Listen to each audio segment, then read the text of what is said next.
Just 2 weeks remain here in the World GT Championship for the drivers to sort themselves out and get themselves a championship under their belts. It's a pleasure to have you all along here. Paul Smith and Peter Mackay here behind the scenes on commentary. And well, Peter, Magny-Cours, we saw a couple of weeks ago in the World Touring Car Series how things went. Now it's the GT cars to have a go. It is, and I think the drivers that take part in the World Touring Car Series and took part in that race a couple of weeks ago will have an advantage today with that little bit of extra circuit knowledge and how the track reacts with so many cars on track.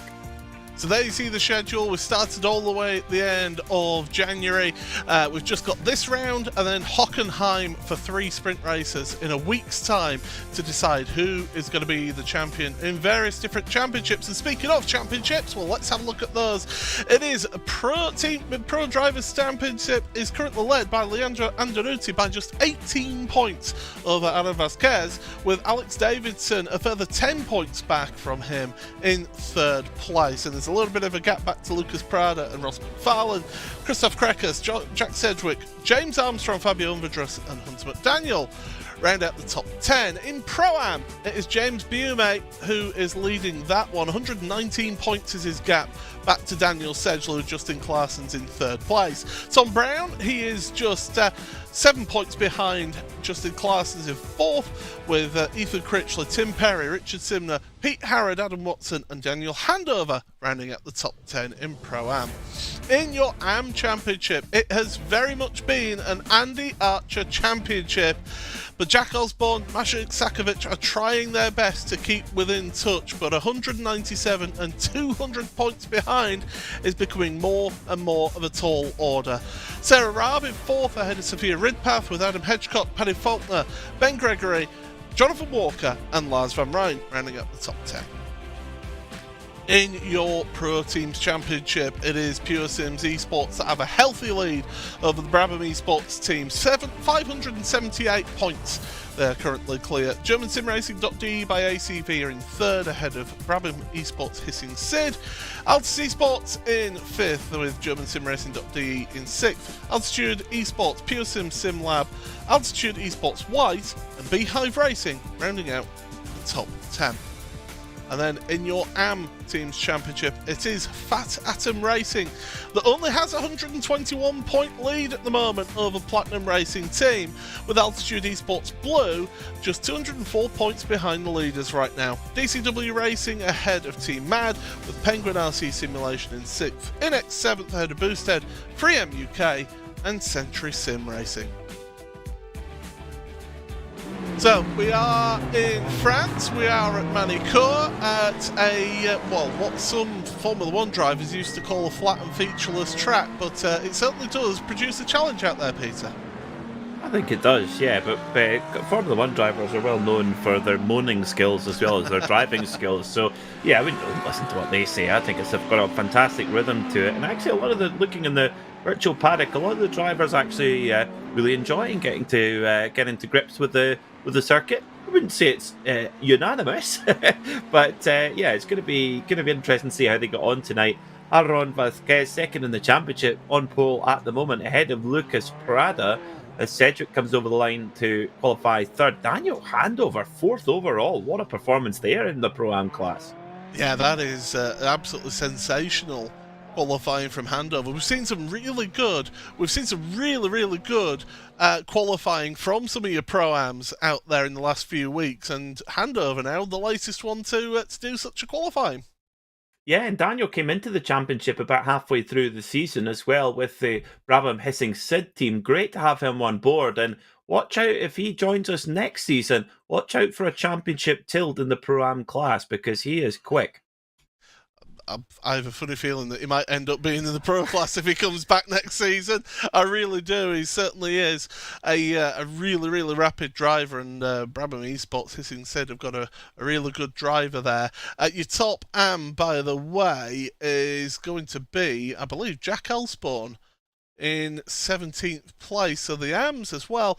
It's not the biggest of grids here today, 38 cars, but there's still plenty of opportunity for some big points out there, and that is pretty much time going to be before we head on over to our starting grid. And while the drivers have a full pace lap, I know one person who's very thankful about that in the commentary box, and that's me, because it gives me some time to go through the qualifying order. So it is Adam Vasquez who is on pole position. Alongside him, Lucas Prada. Well, Vasquez, that's important for him in the championship, coming in second place in this round. Jack Sedgwick in the second row of the grid, alongside him the best pro-am in Daniel Handover. Leandro Anderuti, another one of your championship contenders, he's alongside another one, Alex Davidson, on sharing the third row of the grid. Tom Brown is your next pro-am. In seventh, alongside him is Ross McFarlane. I think we may be saying goodbye to Ross's chances of 5 in a row in the championship this season. James Bume and Massimo Locatello share row number 5. Row 6 for James Armstrong and Axel Slipčević. Seventh row of the grid shared by Milan Terkans and Fabio Unvadros, with Daniel Sedgley and Justin Claessens then on row number 8. It's an all-am row number 9 for Jack Osborne and Sarah Raab, who has had a turn of pace in recent rounds.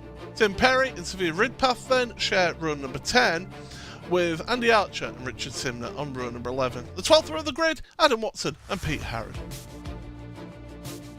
13th row of the grid, Christoph Korekis. He will not be happy with that qualifying from him. Magic Sakovic from Team Mad alongside him, with Ben Gregory and Chris Gooch. Paddy Faulkner and Adam Hedgecock round out row number 15.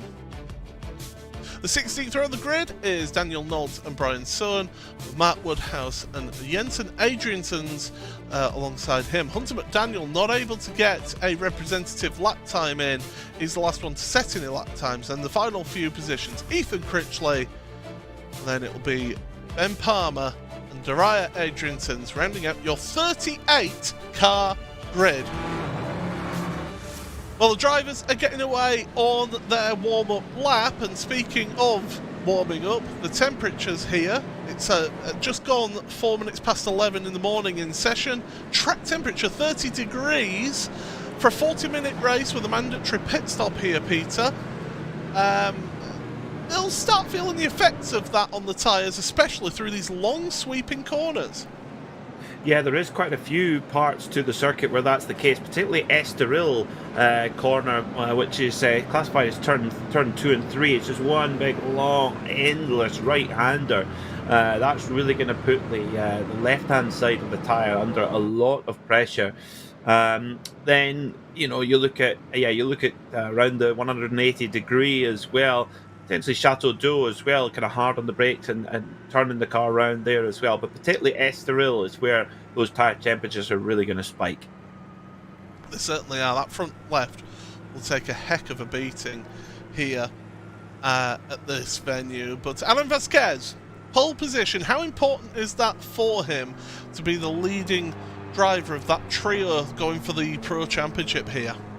It's huge, yeah, absolutely huge, and it's going to be all about getting through this hairpin right here on screen right now, the Adelaide hairpin.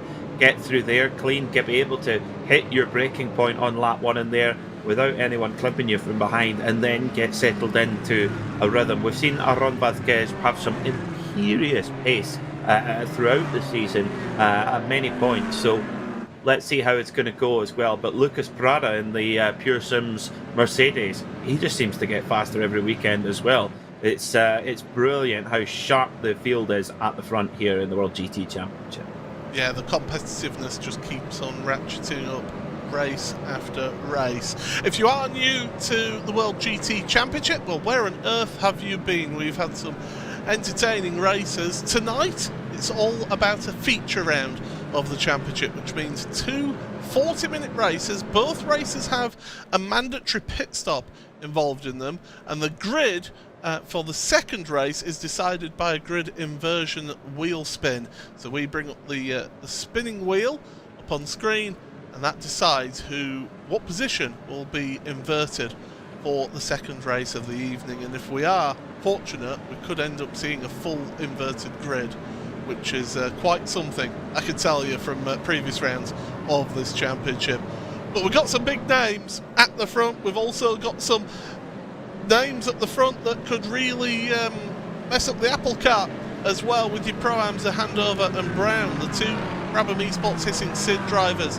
They could really cause an upset here today. But the drivers, they're heading through towards the final couple of corners. You'll see the Porsche pace car, the Porsche 911 Cup minus the rear wing.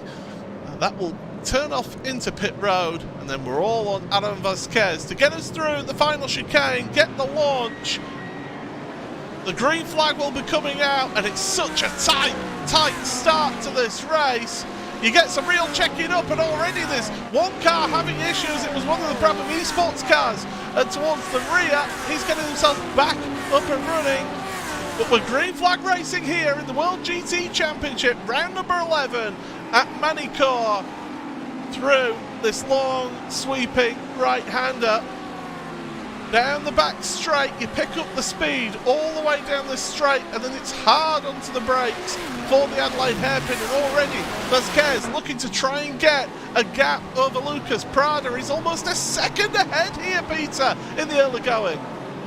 Yeah. Oh, T-bone there at the Adelaide hairpin. You knew that it was going to happen at some point, and we've already had it on lap 1 of race 1. But absolutely, Paul, Aaron Vasquez has done a superb job here to get the breakaway early on as well, and try and break the slipstream behind, and also just try and break his rival's resolve as well. Daniel Handover, what a start. He's made his way up into 3rd position there as well, and it's putting pressure on Lucas Prada for 2nd place.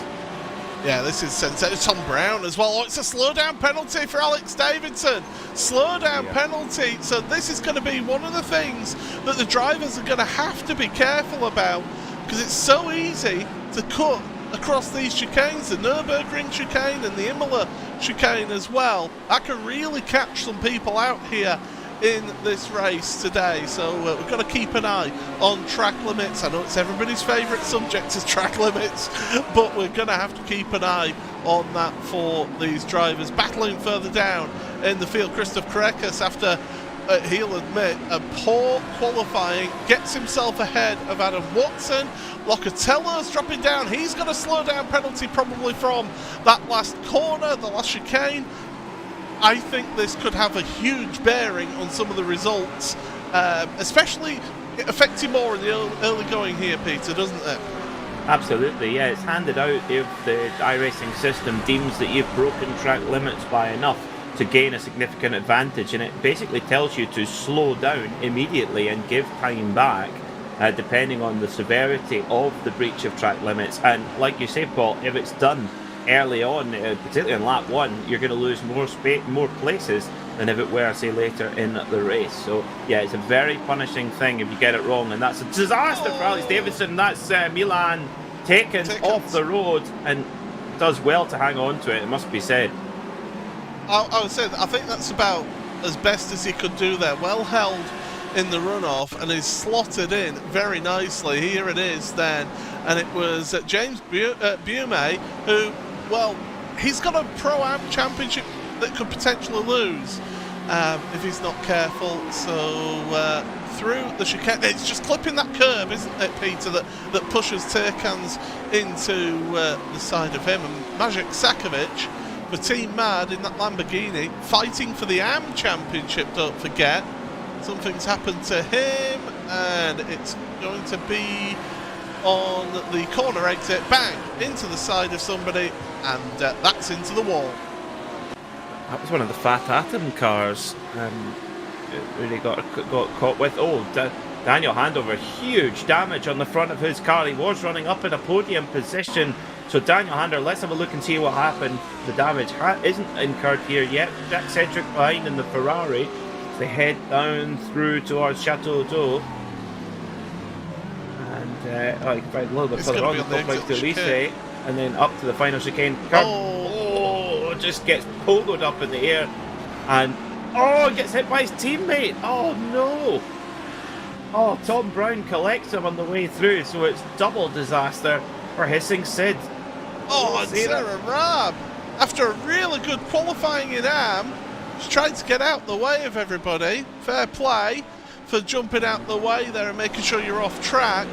But Sarah Raab's had issues out there. Daniel Handover, You mentioned Tom Brown. He is still running in 5th place at the moment, but how will that car be handling, especially with top speed? Actually, I think he might have got lucky. I think the old netcode gods might have gone in his favour, because that car does not look to have any damage to it at all. No, the steering looks perfectly straight as well. So yeah, that is a huge stroke of luck there for Tom Brown. I mean, it would have been a huge stroke of bad luck. Oh, you can just see the body language over the curbs there as well. If the car is not well set up, if it's not well planted, you will get pulled off there. And we just saw how it caught out Daniel Handover. Oh, it's another Brabham car off. Another Brabham Esports car. James Armstrong in the wall, does a bit of a flick turn, gets back going again. Oh dear, this is a really, really difficult day so far for the Brabham Esports team. And it's the curbs again with the Audi. It got absolutely launched skyward from the first curb. Yeah, that caused some big air. He's been able to get back up and running as James, but he's dropped down to 31st now through this. Handover has made it back to the pit, so he'll get his free repair. Now the question for me, Peter, is will he be able to actually be able to get to the end of the race if he pits now? They did make a change to the fuel limits, don't forget, in these races now.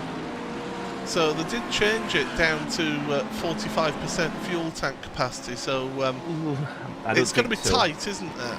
No, I don't think so. I mean, 50% is about half an hour. So, and we've got 34 minutes to go. No, I think it's going to be, it's a shame. It's just a few more. If it had happened a few minutes later, then possibly. But yeah, that's a shame for Daniel Handover. He will have to come in. It will be the ever so slightest splash, but Vasquez. Well, you can't deny he's pushing, can you? 4 seconds.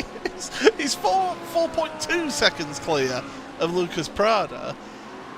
The thing is, we've seen how brutal this Audi is over that final chicane. It's caught out a number of them as there goes a Brabham Esports hissing Sid car off track.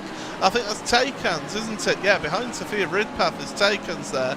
It's Milan Taycan's. It wasn't the best entry to the championship last week, wasn't it, for Milan? But he is finding his feet with iRacing and this series, isn't he? Yes, he is. Yeah, absolutely. A real-world racer in Lamborghini Super Trofeo is Milan. So great to have him here in the World GT Championship. We've had several real-life racers join us in both here in the World GT Championship and in the World Touring Car Series. Also, many drivers using it as a handy tool to develop and get quicker. I was speaking to Sabre Cook, driver in the Porsche Carrera Cup North America, and was asking how she was, improving and climbing up the grid, and she notified the sim as one of the most important tools in her arsenal to be able to improve and get quicker. And I think there's finally been a sort of crossover in the world of real motorsport, hasn't there? That for a long time there was very much it's just a game. Well, it's just a game. It has no real relevance to the real world. Well, people are actually seeing how running in the sim, getting a load of, especially if it's a track you've never been to, you can get a ton of track time of learning the track, so that when you get to the actual track, you're then just working on the fine details, aren't you? Absolutely, and particularly if you throw into the mix that it's a street track where you've got no chance of doing any testing there, there's an even bigger advantage, or more accurately, there's a bigger disadvantage to ignore it. So yeah, it's and the thing is, with every passing update, the software just gets better and better all the time. The hardware, it's the pace of hardware improvement as well, and what becomes more and more accessible just boggles the mind. And especially if you put somebody who's maybe not familiar with motorsport, but drives a road car every day, and they get in and they go, "Oh my goodness, this is so realistic," and you go, "Yeah," and you can get it for reasonable price. Certainly can. You can also spend quite a lot of money. You can go completely bananas. Yes, you can. Like any hobby is the same. I've got a friend who's just started playing golf. He used to race motorcycles, and He's bought himself a set of irons. They're £1,000, and which is quite a lot to spend. Yeah, quite a lot to spend. Just on irons. Just on irons. That's quite a lot to spend for a beginner set of irons. And he goes, golf's really cheap. I said, I couldn't even get 3 rear tyres for that. So yeah, everything has context. Certainly does. Aaron Vasquez, his context is he's 5.3 seconds clear of the battle for second place, which we're looking at on screen right now. Lucas Prada, who goes into this round of the championship in 4th place, is only 115 points off of Leandro Andaluti. And, so Lucas, he's not out of the championship, that's for sure. Stranger things have happened. Jack Sedgwick, who, well, I mean, he's always in and around there, but it's either he gets really, really good results or he bins it. It's one of the two, isn't it, for Jack? And Andaluti has just been working away, plugging away, getting those points and getting the odd win here and there. Yes, he has. He's certainly been the most, I would say, the most consistent performer has Leandro Andaluti throughout this season. He's given us some great entertainment as well. Sometimes you think, a driver's consistent, it means that they're dull. Andaluti is anything but dull. It's the way his driving style, but also in hand-to-hand combat when there's a win on the line is fantastic to watch. It's almost Kevin Estra-esque the way that he drives the race car. Helps that he's in a Porsche as well for that comparison.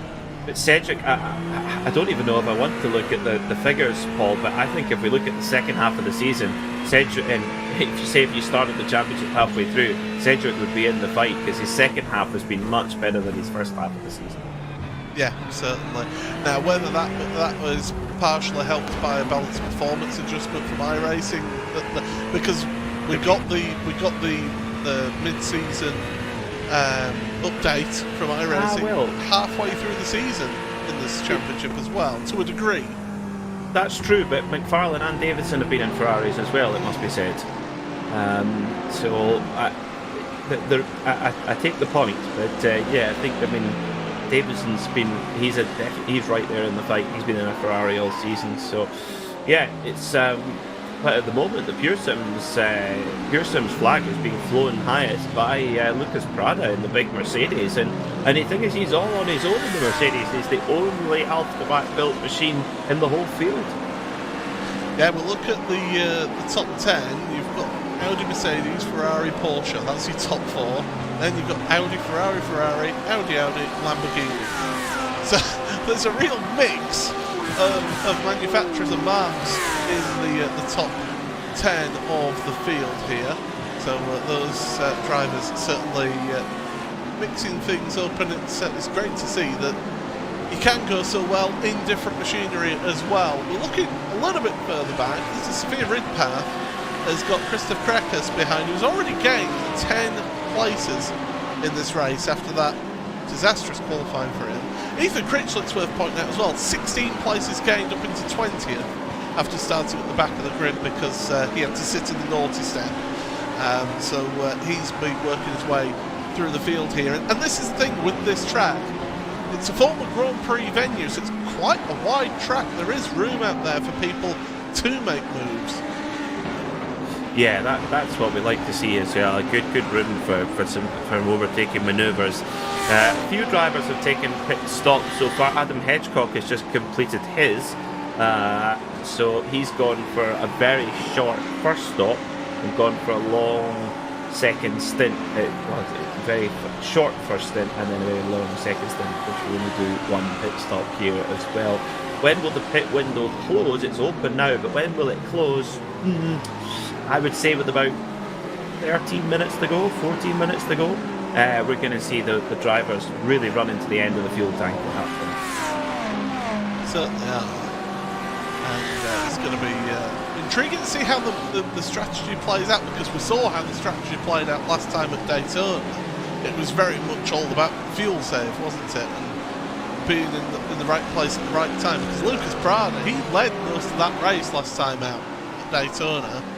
And then we got the photo finish right at the death as well. That was absolutely sensational that we had at the end of that race last week It was, of course, Sedgwick who won that one over Anderuti at the line. So it shows how that Mercedes, it's all well and good being at the front, but you can be forging a path for others to gain advantage from, as well as Prada just gets on the grass a little bit there.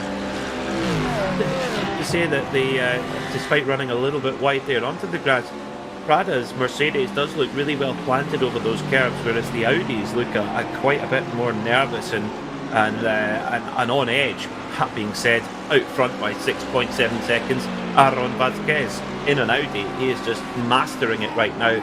I can't recall the last time we've seen this level of dominance from, on a non-reverse sprint race call where the leader is just charged into such a big lead so early on. Has got one of the altitude Audis in for their pit service, Adam Watson.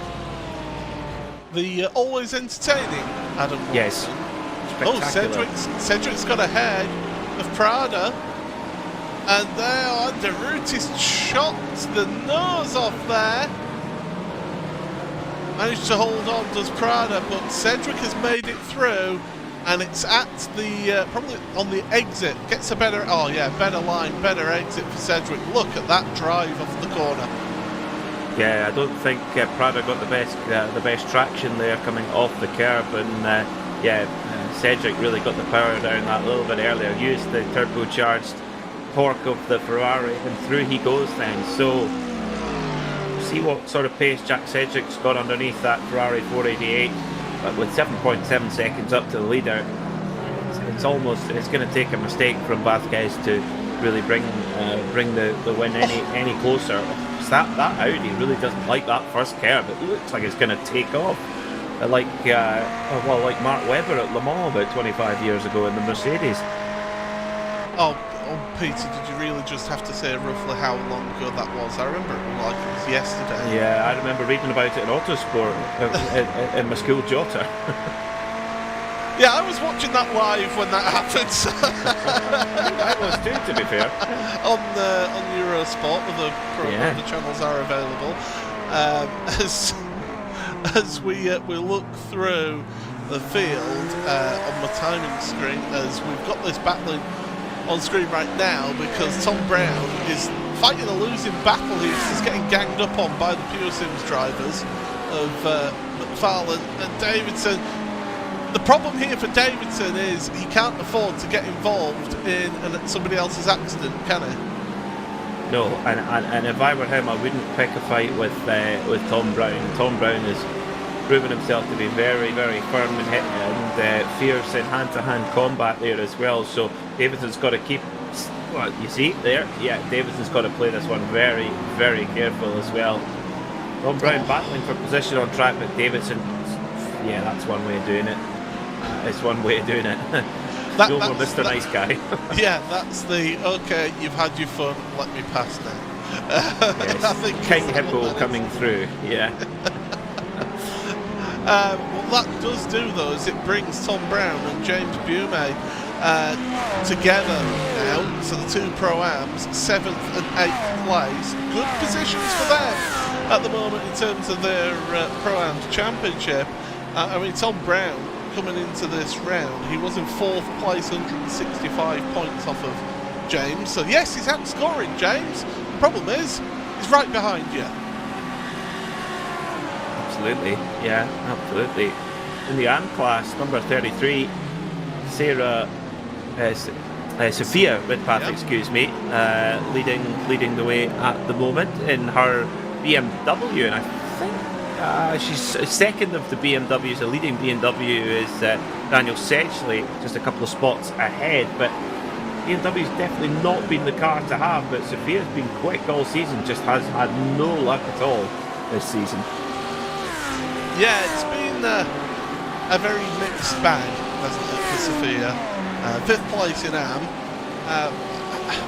has shown sort of sparks of really good races amongst the dark woodland of some of the bad days that she has had out there, and well, so far so good, touch wood. as we go through in 16th place. That's a gain of 4 places from the start for Sophia right now, so that's your leading AM. Next AM is actually Jack Osborne. Andy Archer's 3rd place in AM in 21st, so your championship leader just a little bit further down the order, but with that healthy championship lead that he's got, really, he doesn't need to push, really. He just needs to bang in the points, doesn't he? I mean, when you've got a 200-point lead in AM, just finish races. That's all you don't even have to really, like you say, take any risk. Just get the car to the finish. Christoph Korekis into the pits for a splash of fuel right on half-race distance. And then it's the number 55, Andy Archer, championship leader, in for service as well. And certainly doing all he needs to do to maintain that championship advantage at this stage. Back near the front, well, Vasquez, he's just gone. He's nearly 8 seconds to the good now at the front of the field. Cedric just looking to put a bit of time between himself and Lucas Prada and Leandro Anderuti. The question for him is here, he knows which team he's battling with in the terms of the drivers who are in that team for the Drivers' Championship. Anderuti, Lucas Prada up ahead of him for Pure Sims. Anderuti's really got to box a little bit clever here, as he's only got about 2 seconds behind them to McFarlane and Davidson. Yeah, this is one of those that just nicely bubbles away, isn't it? It's one of those that just, you put on a little heat, let it simmer away, and right at the end heating up soup. Yeah, exactly. Just takes its time, but when you get it to that right temperature, boy, is it good. Yes, we always talk about food here on RaceSpotTV. It's just a fact. It's the rules. It's the rules, yes, absolutely. Interesting as it is, grid path goes through into pit road. I was about to say, it's been the longer wheelbase cars, so the Mercedes and the BMW, that have really handled the curbs and that final chicane really well. It's the shorter wheelbased Audi that has been really suffering, although that Audi is notorious, isn't it, for having quite a lively rear end. Yes, it does. It's lively a rear end after a spicy curry on a Saturday night. That's how lively. It has got a bit of a Widowmaker reputation, although a very fast car. It used to have a Widowmaker reputation and not have the speed, but the way the balance of performance has worked the last couple of iRacing seasons, the Audi's really become a more preferred option, but you've got to be on top of it all the time. Whereas, like you say, Paul, the more longer wheelbase cars are a little bit more friendly. The big Mercedes is certainly a friendly car. Oh, now there's one of the Team Mad car off there on the grass. I hate to say this because I feel like I say this every week. It's Mark Woodhouse. Oh no. One of the and I say one of the unluckiest drivers in the World GT Championship. There's a couple of drivers who could stake a claim to that. He's already gone off. That's on the exit of the Imola chicane. Let's have a look. What's happened here? This is all on his own as well. So, carrying too much speed. Cut curb. It's the curb, and the car just wants to keep on turning left. I don't think we'll see Mark Woodhouse in the Lamborghini next season, because he just hasn't clicked with that car. He has made a lot of mistakes that aren't like him, all on his own. I mean, it's just not his style. So maybe I could see him in a different machine next year and much further up the grid, because we know he's capable of it. Yeah, he is. He's just gone onto pit road to get his fuel service done. So he's back out now. He's going and we buy any car for a price on his Lamborghini. Your leaders, by the way, haven't actually. We're waiting for them to head on to pit road at some point. We're not actually that far away, are we, Peter? A couple of minutes or so. Yeah, I think 2 laps. We should see the leaders coming into pit lane. I don't think Aaron Vasquez will have saved much fuel, so he could well go in a lap earlier than everybody else, but he's built up such an advantage, and I think the most dominant drive of the season that we've seen so far in this season of the World GT Championship. Prada's holding off Anderuti for now. Looking at the lap times last time by, Prada a 1:36.5, likewise for Anderuti. They're about a tenth quicker than McFarlane, and the same as Davidson, so those gaps are staying pretty steady. It's going to come down to who executes the pit stops well enough. We've had 3 retirements from this race so far. Both of the Adriansons are out, and Daniel Nolt is another one of those out of the race. As Tom Brown and James Bume both come onto pit road at the exact same time. The 2 drivers that were duking it out for the Pro-Am lead here in this race. And the question is running behind going to help James in jumping ahead of Tom Brown in the pit stop? Well, we're about to find out, and the answer is it's close. It is, yeah, very, very close indeed. So back out on the circuit they go. Tom Brown with James Bume right there in hot pursuit. And it's amazing that Brown's car has survived that big contact with his teammate Daniel Handover. But it's and although you have to be careful for the incident point limit, Tom Brown has had a couple of impacts, so you'll need to keep an eye on those incident points. Yes, I am keeping an eye on the incident points, by the way, because I do actually get to see that in this series, which helps inform our commentary here. Milan Takans also took a pit stop, as well as Chris Gooch. Paddy Faulkner's on pit road as well, getting his service done at this time. So the pit stops are starting to happen more and more, including your race leader, Adam Vasquez, onto pit road right now. He's decided that that's all that his car could take, and the rest of them are coming down pit road. It's going to be a pit party here. You bet it is. Aaron Vasquez down into the pit lane, then just fuel for the DRS Audi driver for Altus. And then all the others come right in behind, all on the same laps. There's not been any fuel saving going on here. There goes Vasquez. He's gone. He's paid for his fuel. He's got his chocolate bar and he's away. And then next is a bit of a race here. Oh, Praddock's going to get swamped. Praddock could get swamped here. Cedric. Oh, Cedric's just going to get it. Then it's side by side between. More than side by side between. Oh, Anderucci. Anderucci now. Will that give him a penalty, Paul? Will that give him a penalty for an unsafe pit exit? Oh, I think it might. That could have a big implication there in terms of championship. I'm in session here, and I can tell you he has no black flag. Oh, it's just come up now. He's got a black flag. It's just come up now. Unsafe pit exit. He's going to have to come down pit road again, is Anderucci. Oh my word. How costly could that be in the championship? He came into this round with an 18-point advantage. That's obviously very helpful, but with his championship rivals right around him, that is such a tough one to take. But you know, the pit exit lines are very clear there, and the drivers know if you break over them, you will get a drive-through penalty. So Anderucci, you would imagine that he'll want to come down straight away, get it served, and then just get out again and try and make up whatever he can towards the end of the race, won't he? Yeah, so is he a straight drive-through, or is there a stop and hold? It just shows a black flag, unfortunately, so that's all I can see. Okay, we'll find out shortly. That's a dream for Cedric and Prada. That gets Anderucci off the back, and there goes Anderucci right enough, as you said, Paul, straight in to serve that penalty as the number 98 Porsche driver, and he's coming to the box. There must be some form of stop and hold, surely. Stop and hold, yeah. That's a disaster. Oh, it just goes from bad to worse. Oh my word. And he's going to be waiting there, and he's going to see cars going flying past him. You can see them on the right hand side there going flying past him. And it's an age, it's an absolute age as this penalty. Such a harsh penalty, if you ask me. There's a drive-through, it's bad enough. Wow. He's retired it. He's got out the car and he's out. He's out of the session.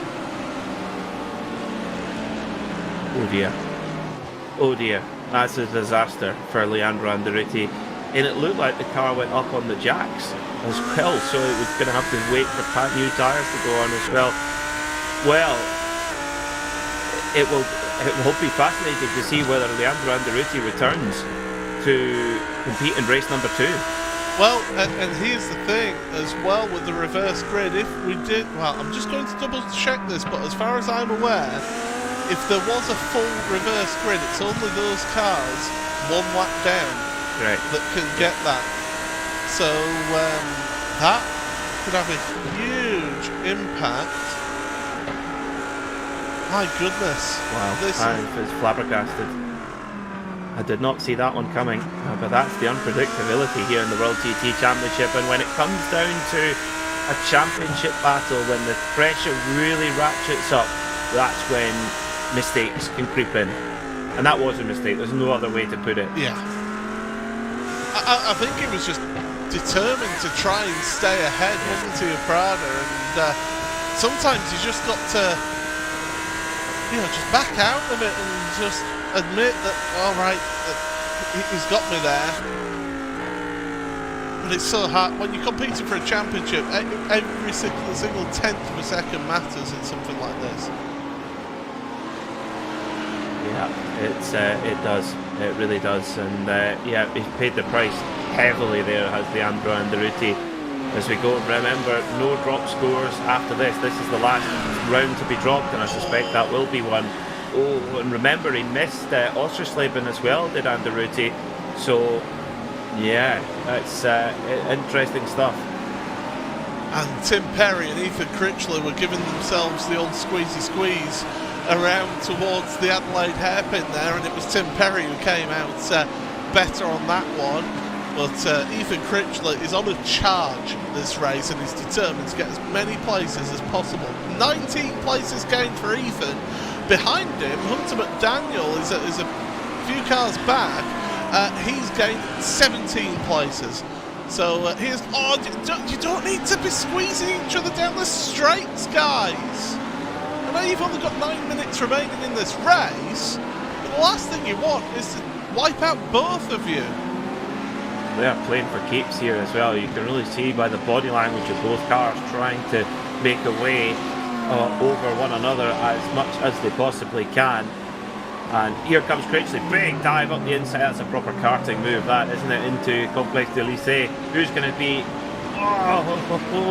Tim Perry, very brave there as well. That was a game of chicken, and Critchley wisely backed out of it there, and Perry went for it. So they'll have to have another go, but Critchley looks very, very quick here as well. His best lap time is half a second quicker than Tim Perry's in this race, but you've got to make that move, and you've got to make it clean and make it stick. And I wonder if it'll be a big dive up into the Adelaide hairpin here, Paul. Well, if I'm Tim Perry, I am just holding that inside line as much as possible going into the Adelaide hairpin, and don't even entertain Ethan Critchley to have a look, but he's having a look anyway into the hairpin. There's contact between the two of them. Now, to be fair to Critchley, he's backed out there and he's allowed Perry to go back ahead. I don't think he needed to be quite honest, because I think he'd got it done by the entry to the apex, and Tim Perry just turned into it, which I think you've got to yield at that point when the pass is pretty much done. You just turn in and bang wheels for no reason. I don't know whether Critchley did hold the apex as well. It was all the way there. Yeah, I don't think he was running deep, but we could have another look at it. But yeah, and Critchley's going to have to. He maybe felt, I want to get this done clean so I don't end up with another penalty. So around. No, that's after the hairpin. Is that later on? Yeah, he would go. And it'd be great to have an overhead shot, but this will do then. Oh, perfect. Nicely cued then. That's yeah, I can see exactly where you're coming from there, Peter. 50-50, I'd say. It is a racing incident for me. Yeah, is that absolutely. Oh no! Oh no! What else? Not again. Mark, get on the blower to Dave Crozier and tell him sell the car. I'm done. Get rid of this Lamborghini, Esther. Get rid of it. I don't ever want to see it again. Oh. Yeah, I think that right there is sums up Mark's season. Yeah. Unfortunately, and we hate to see stuff like that happen to anybody on the grid. But yeah, Mark's had it tough this season. I think it's fair to say. Now at the front, Alan Vasquez 9.2 seconds clear at the front right now. His sponsors will be shouting at us for not showing the car, but that's because he's been so far ahead of everybody else. Jack Sedgwick in second. He's not been able to pull away from Lucas Prada in all of this race. So Prada's still there loitering with Jack Sedgwick in second and third place. Ross McFarlane fourth ahead of his teammate Alex Davidson. You've got to wonder whether Pure Sims will do a little bit of teamwork and get Alex in front of Ross. And Tom Brown is your top Pro-Am for the Brabham Esports Hissing Sid team. 6th place overall, really good race from him. But behind him is a Pro-Am Championship leader, James Bume, in 7th place. So even though he is beating James, it's only a couple of points that he's gaining there on that one. Locatello in 8th ahead of Krekas, who's had a tremendous race from his qualifying. Up 16 places is Christoph. And then Alek Slimtrovic, the 3rd place Pro-Am driver, in 10th place. Sophia Ridpath, 14th place right now, is the best AM driver. Really good race so far for Sophia, and if she could keep it on the grey stuff, it on for a sensational result here, a gain of 6 places. The next best AM is James Armstrong, Jack Osborne, who is ahead of James Armstrong. Jack Osborne, who's in 19th place for AM right now, so he is further back by 5 places. And then the next AM is Andy Archer in 25th. We've got 34 cars still on the road right now. Yeah, there's a few drivers dropping off the field. But yeah, I think if you're Pure Sims, you've really got to accept the mathematics here with just one round to come. You know, McFarlane's 135 off the lead, more or less mathematically out of it. Davidson's only 28 laps or 28 points off the lead, excuse me. You've got to think that McFarlane's got to let Davidson through. Especially when the team is not going to score any more points as a team. No. It's going to stay the same amount of points as a team. It makes sense to move Davidson to the front. I mean, Prada's dropped back, I think, ever so slightly. Yes. He has dropped back from Sedgwick though, and it's towards McFarlane and Davidson. So could we see Davidson gain 2 spots and get a podium finish? You've got to. You've got to. I think if you're in Pure Sims positions, you just have to accept what the mathematics are. We've got one more race today, and then we've got our finale next week. So it's crunch time in the championship. If you want to win the championship, these are the sort of things you got to pull, and that's where good team management comes in, where the drivers have to be on board and they have to know what the mission is. Yeah, and the mission. Do you want to see another team's driver win it? No, of course you don't. Yeah, if you're Ashland Sutton, who, by the way, we mentioned it last week on the touring car coverage, but we mentioned it here. Congratulations on the birth of their young child, Sonny Sutton. So congratulations to Ashley and the family. Maybe he'll have wished that he would have had a better result from the touring cars, but I think he'd rather forget that from the weekend. But the team boss will be looking on with pride and saying, right, come on boys, do the right thing, get the best opportunity for our driver to win, or one of our drivers to win the Pro Championship. Brabham Esports, the 62 of, that is James Armstrong, has made it past Jack Osborne in that Fat Atom car. And so the two of them switching places, and Armstrong, it was that big mistake in the early going, wasn't it, out of this chicane that they're coming through now, that cost him dearly in this race. It is, but I tell you what, when you look at the comparisons between the different GT3 cars that we have in this championship, from Lamborghini, BMW, Ferrari, Porsche, Mercedes, etc., that Audi looks horrid over that final chicane. I mean, particularly the first herb strike, no wonder many of those drivers have had incidents there, because it looks a proper handful. You play devil's advocate to that though, but it doesn't seem to be holding Vasquez back, but it just makes his performance even more impressive. Claessens and Underdruss, 11th and 12th places. They're duking it out, and behind Claessens that is Unvadrus' teammate. So the two compatriots in German Sim Racing, they will be trying to hold on. And Daniel Sedgley for Pro-Am. Now, Sedgley is trying to do all that he can to win a Pro-Am championship. The problem for him is that James Bume is up there in the top 10. Sedgley's in 13th. So, as I speak right now, looking at the timing tower on the left-hand side of your screen, everybody, James Bume has just made the move on Tom Brown for 6th place. Well, Audi on Audi there for the lead in the Pro-Am class. Here we go. Yep. So Davidson goes by McFarlane without any restriction whatsoever. And I would think we'll see the same then with Prada. We had a great chat with Lucas Prada a couple of rounds ago after a great performance. He's been strong all season, but really strong in this second half of the season. And he says, I'm here. It's my first season with the team in this championship. I'm here to support Ross and Alex. We are on the final lap. Vasquez is coming in towards turn 14, heading towards the end of the lap here. So if Pure Sims are going to get Prada and Davidson switch round, they need to do that sooner rather than later, because corners are running out for them, and you would imagine that the call will be made and they will switch places. But one driver who doesn't need to switch places, he's been dominant from lights to flag. He's got the fastest lap as well. Adam Vasquez, it's a Grand Chelem for him. It's pole position, it's fastest lap, he's led every lap, and he is your race winner. Here's the Pure Sims drivers through the final chicane, and Davidson is not going to take 3rd place. So Prada finishes 3rd, ahead of Davidson in 4th and McFarlane in 5th. Here is Bume, the top Pro-Am driver, 6th place overall. He'll take the Pro-Am victory here for Altitude Esports. Further back, well, Sophia Ridpath just has a few more corners to go in her race, and that'll be Am victory for Sophia Ridpath across the line there.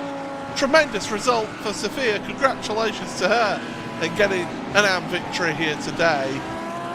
But Peter, we've seen from some drivers potential championship changes here. Huge, yeah, absolutely huge changes in the championship. To be honest, that's a bit of a miscue there from Pure Sims from an operational point of view.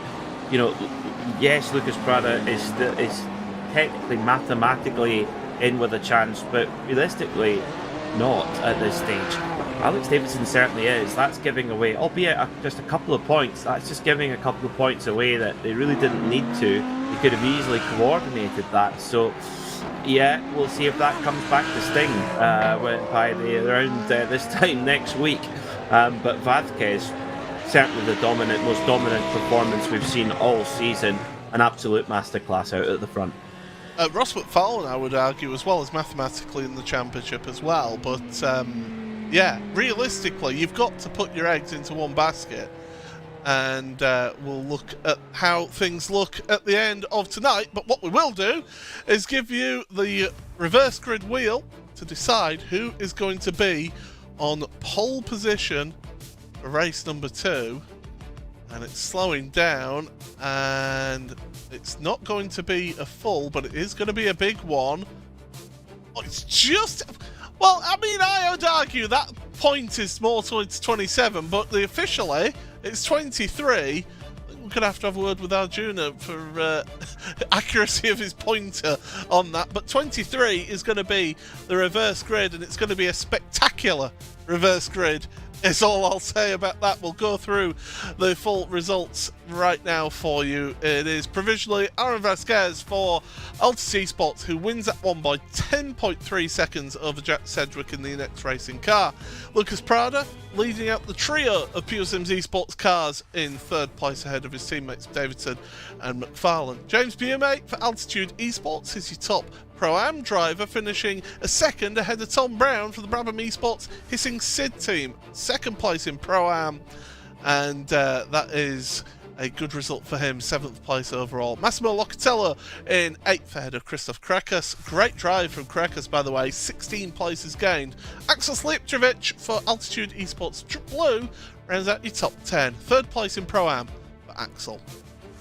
Justin Claessens and Fabio Unvadros, the two teammates in 11th and 12th place ahead of Daniel Sedgley in 13th. And Daniel's teammate from Platinum Racing Team, Sophia Ridpath, is your top am here in this race. 14th place overall. Tremendous result in that BMW to get 14th place. Ahead of Milan Tekens, Ethan Critchley, again, another one that was on a charge. 20 places gained for Ethan. Tim Perry, Hunter McDaniel, 17 places gained. So big gains here in this race. James Armstrong, though, wasn't one of those who gained. He lost places down to 19th, ahead of the second placed am for Fat Atom. That's Jack Osborne in 20th place.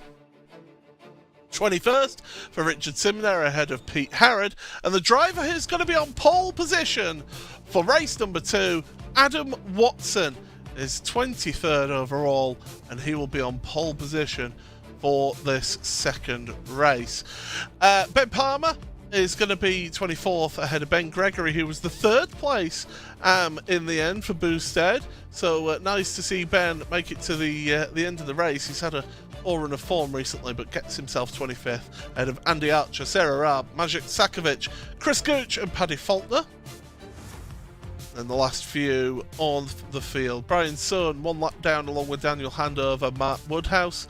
And then those 2 laps down or more, Adam Hedgecock, big name, Leandro Andaruti, the privateer who was your championship leader coming into this week, out of the race. We'll be waiting to see if he does actually participate in the second race of this evening. Daniel Nolt, Jensen and Daria Adriansons, the 2 Indy Autosport drivers, all out of the race.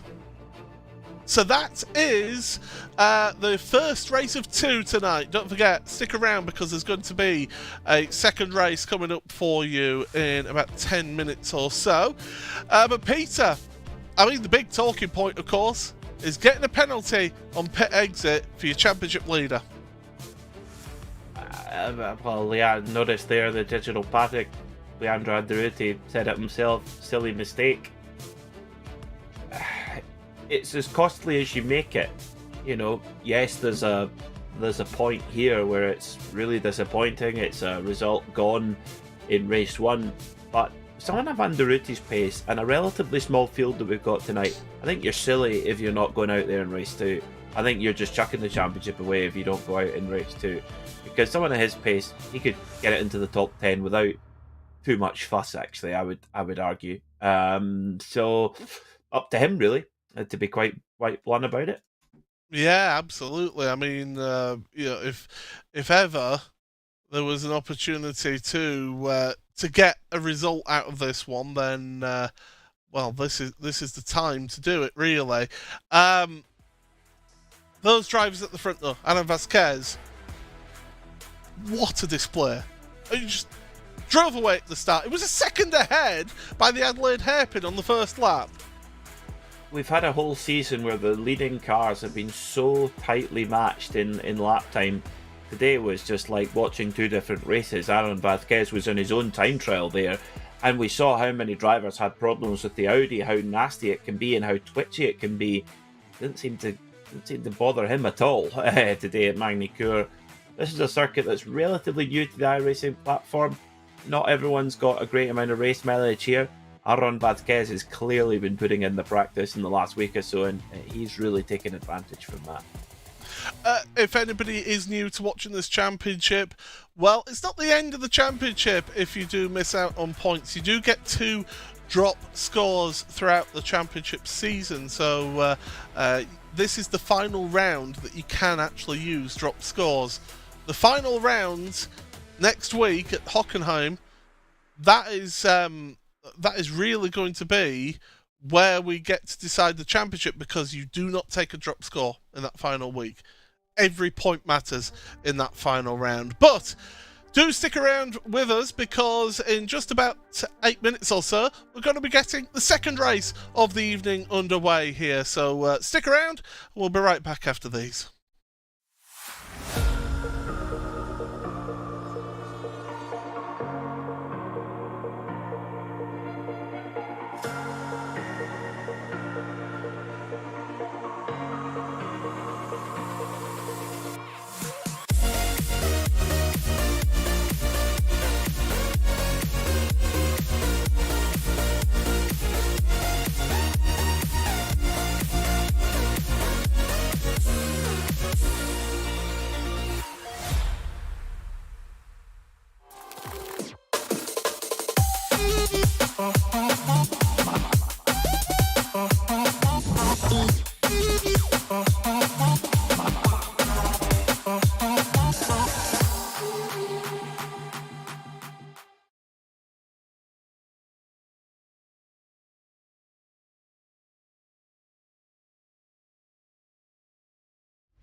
Welcome back to the World GT Championship here on RaceSpotTV. Paul Smith and Peter Mackay bringing you all the action here on RaceSpot for round number 11 of the World GT Championship Season 13. And Peter, I mean, this championship has just been absolutely sensational all the way through the season. We've had a few rough spells, I think that's a pretty honest assessment there, but overall it's been really entertaining stuff. It has, yeah, it has been really, really tight, particularly at the front of the field. We've had such quality at the front, and the championship is still wide open. Vasquez, Davidson, really going for it. Anderuti, we'll see what happens with drop scores, etc., or whether he goes out in this round or not.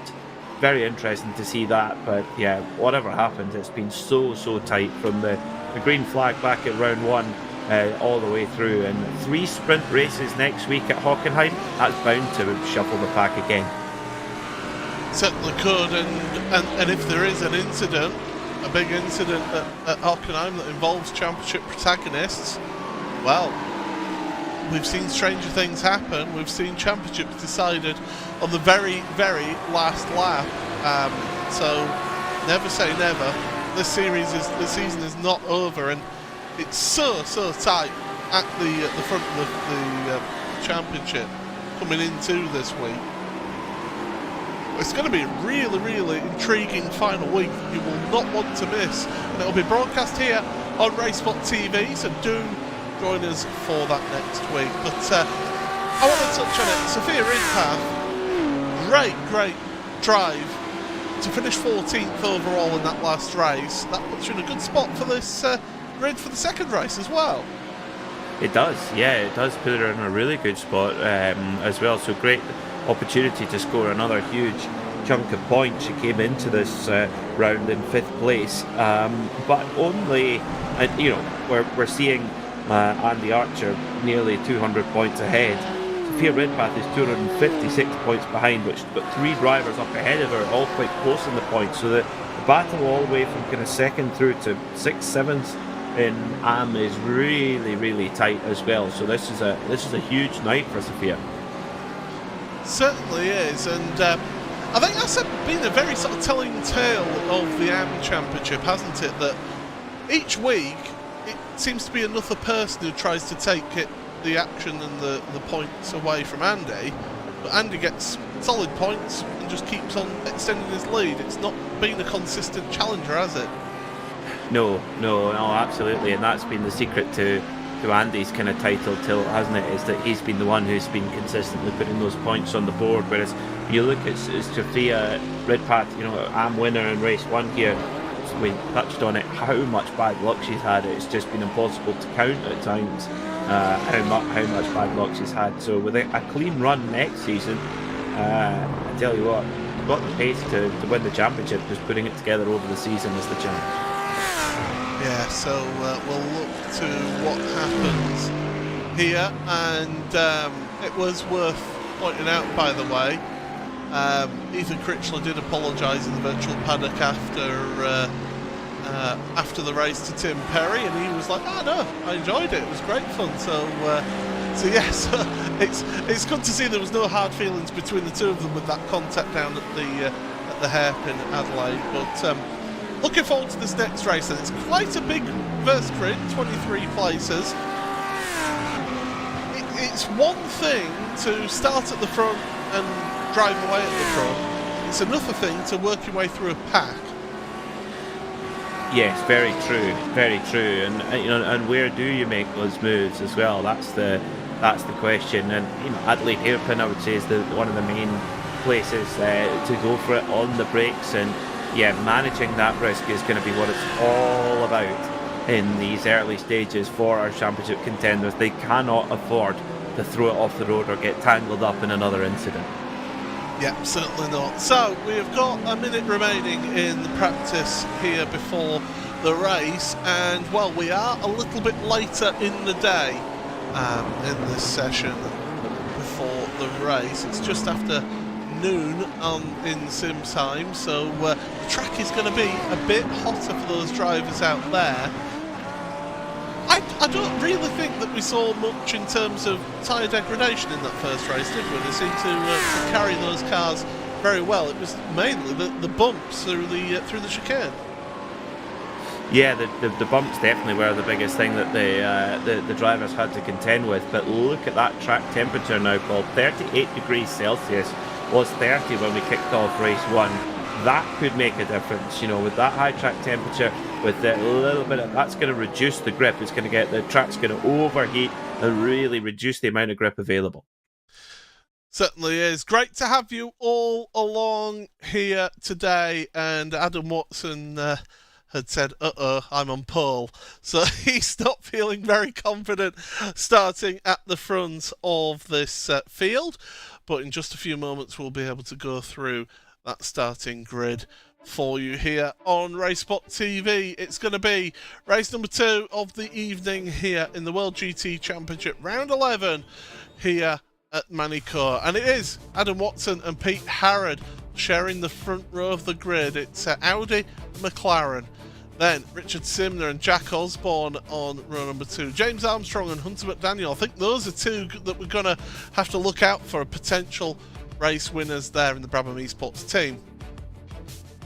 Row number 4 is going to be shared by Tim Perry and Milan Takens, with Sophia Ridpath and Daniel Sedgley, the 2 teammates, on row number 5. Row 6, it's another team pairing of Fabio Unvedros and Justin Claessens.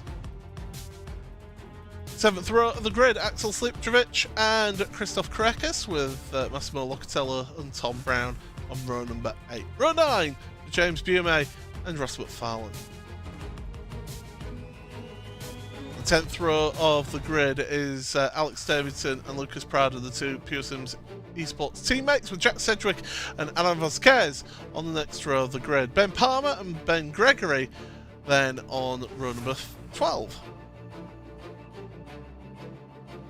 13th row of the grid for Andy Archer and Sarah Raab, with Maciej Sakovic and Chris Gooch on row number 14. Row 15 for Paddy Faulkner and Brian Sun. We have got a smaller grid in this second race, so the final few is going to be Daniel Handover, Mark Woodhouse, Adam Hedgecock and Ethan Critchley, who's going to have to do all of that hard work yet again, because once again he sat on the naughty step, Peter. Oh, it hurts on the naughty step, that's for sure. And yeah, well, we saw him come through the field with real vigour in race 1. I'm sure he'll want to do exactly the same here again in race number 2. Let's see. We certainly will see, that is for sure. So 34 cars, we've lost 4, and well, we've had our answer.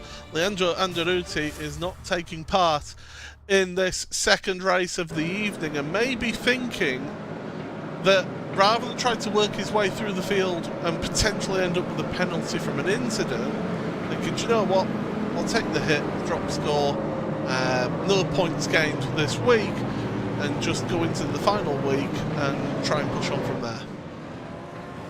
That's one strategy, yeah, that's one strategy. I wonder if it'll come to cost Cost him dearly, I wonder. We'll see when we go into 3 sprint races at Hockenheim in the final round next week. So the drivers getting themselves set for this race. I think there must have been a little bit of cloud cover come over because it has dropped track temperature by 2 degrees. The Fat Atom fan club are out there in the YouTube chat wishing their team all the best, especially Jack Osborne starting up there on row number 2. Richard Simner, though, he's a fierce competitor in that DCW racing team, and they'll be taking full advantage of the 3M gloves that they've got there. Really snazzy out there, Peter. Yes, those blue and yellow seats, the 3M gloves give you ultimate purchase behind the wheel. They are the ultimate purchase as well as giving you purchase behind the wheel. And DCW Racing have fully kitted out in their very bright blue and yellow colours. They look like Sweden going off to the Olympics. Yeah, I suppose I can go with that. Yeah. I don't think they'd be predominantly yellow, would they, though? Possibly. I've seen some pretty bright yellow Swedish uniforms. Yeah, true. But anyway, we've got DCW fans, we've got Altitude Esports fans as well in the chat. Great to have you all along here, and hopefully your drivers can do themselves and the team proud. But we're under the control of Adam Watson, so quite frankly anything could happen here for Altitude Esports and the rest of the grid. He's holding them a long time here, Peter. Now he's going to go. That's a little bit sneaky, isn't it? Through the final chicane. We're going green flag racing here. There's little bits of checkups in that final chicane. And will they all manage to make it through? Well, the answer is yes, they do manage to make it through to start the race. Although there's the Brabham Esports hissing Sid car going off. There's more going off there. Oh, it's carnage. One of the Pure Sims cars. One of the Pure Sims Ferraris is involved in that one. Big damage. Oh my goodness, this is drama here, and it's your 4-time champion Ross McFarlane. And he took big damage at the front there as well, did Ross McFarlane. So one of the Brabham Hissing Sid's cars going off in a big way as well, and with the way that there's Milan Takens again, well, he's not getting a very polite introduction to the World GT Championship, is he? Goodness me, down towards Adelaide they go then. Very fierce in those opening laps as well. And how did our championship contenders get on through that lot? Well, I can tell you Alex Davidson is in 15th place right now, so doing well. Prada's in 16th place, and Vasquez is up in 18th place, so they've been able to gain some places in all of that. James Armstrong is the one on the charge right now. He's got up into 3rd place. I said that he could be a potential for a race win here for the Brabham Esports outfit, and in that Audi we'll be hoping to keep it on the island and be able to take a potential win here as everybody comes through that final chicane. Look at the cars just launching themselves. Oh, Aaron Vasquez, I think he needed to call air traffic control before going through that chicane there. Yeah, permission to land there for Aaron Vasquez. Wow, and maybe that's why he was so fast last time, because he was cutting the circuit by launching his Audi into orbit there. Let's try and get another look. This is the race start. So, Brabham Esports Hissing Sid car, the blue and yellow machine here. What happens? So the gas up. Adam Watson was got a really good jump there. Got the gas down and went for it. And was it contact with? No, it just went off on his own. Which number is it? 60. Oh, that big slide there, and hold your brakes, everybody, through all of that one. There were cars rolling backwards, which I don't like to see, out of control. Here's Ross McFarlane. So what happened to him? Oh, he just goes off himself, and then he sees the cars in front, and it's working. Go bang! Oof. That is a big hit. Well, very lucky with the damage, though, I think, did Ross McFarlane there. The way that Clarson's. So Clarson. Oh, and that's what happened to the Brabham Esports car and all of that as well. Carreras out of the race. Carreras is out, is done. We've got more drama, I can tell you, because Pete Harrod has dropped down the order in this race, and we've got a car stood still. That's Ben Palmer, and he's holding his brake. He's done the right thing there. It's just everybody else coming through in a group have just come in and just knocked him a bit more. Yeah, nothing he could do there. He was the sitting duck, was Ben Palmer. So this is what happened. Does he get a bit of help then? I think Yes. he does from Brabham Esports Hissing Sid car, car number 67. Handover. That's Daniel Handover, yeah, making no friends there. And then We saw where do you Handover go? do that in Monza, going for a move that really wasn't there on the brakes. And Ben decides to head onto pit road. James Armstrong 1 second back from your race leader at the front of the field, has the fastest lap of the race. Alex Davidson up to 9th place right now, so he is on fire, working his way through the field, picking through all the drama that's been happening in the early going here. You've got Lucas Prada in 12th, Jack Cedric 13th, Adam Vasquez in 14th place now. He's literally just gained a place right now. Yeah, James Boumé made it nice and straightforward there for Aaron Vasquez. Said, no, after you, I'll just tuck in behind you. Boumé playing very, very clever there in the Pro-Am class. That's why he's had such a good season and leads the championship by 119 points coming into this race meeting. It's going to be a fascinating battle between Watson and Armstrong. You know, Watson, a former Pro class driver, is in Pro-Am this year. Although Armstrong set the fastest lap of the race, he only did so by 1/100th of a second over Watson. So they are pretty evenly matched on that first flying lap. But as they come over the line again, 37.8 for Watson, 37.7 for Armstrong. So yeah, Watson just drops a 10th there. It's very close at the front in terms of time. Redpath sets the fastest lap of the race and then gets it pinched by Ross McFarlane, who again got very, very lucky with the damage there, I think. Prada's dropping down the order. Prada's dropping down the order here. Slijeptrovic is dropping down the order as well. So something's happened at turn 2. At turn 3, should I say. Let's have a look. What happens here? So Prada is up against a slightly battered Altitude Esports Audi and tries to go for a move on Slijeptrovic. Oh, wipes out another. That's the 128. That is James Boumé. So Boumé is involved. And Vasquez, I think, may have ended up with a slight tag in all of that as well. So big drama further back. Further forward, Jack Osborne is in the wars. That's at the hairpin. That's at 180.